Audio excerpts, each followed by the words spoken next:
I've been working as a janitor at Riverview High for nearly a decade. You see a lot of strange things cleaning halls after dark.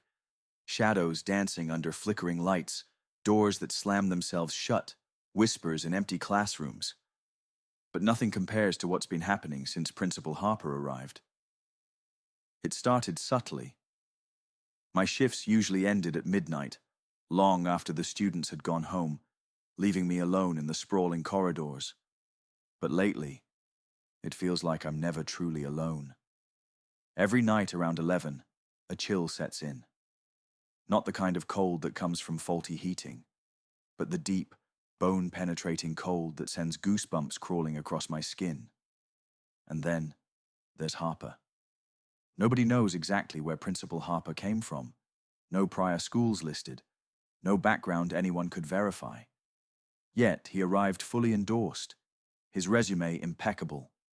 He always appears without warning, footsteps silent, a pale face emerging from the shadows as if he'd always been standing there, waiting.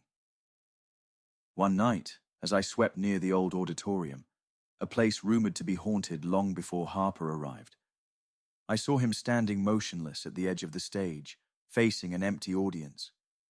He was murmuring softly, words I couldn't understand, but his voice carried a chilling, rhythmic quality. I called out cautiously, "Principal Harper? You all right?" He turned slowly, the dim auditorium lights casting long shadows across his gaunt features.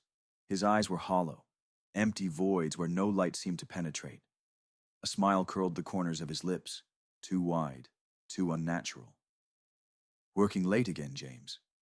His voice whispered, yet seemed to echo from every corner of the room. I nodded nervously, my mouth dry. "Just finishing up," I replied.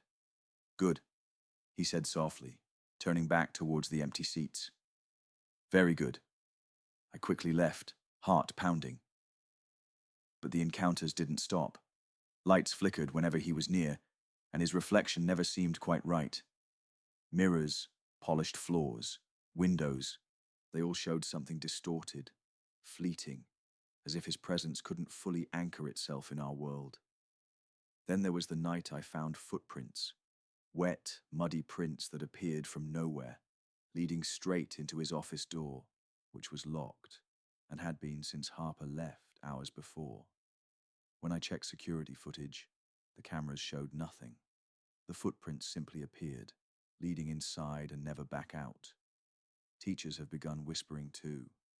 Students complaining of nightmares, seeing Principal Harper in their dreams, always standing silently, watching.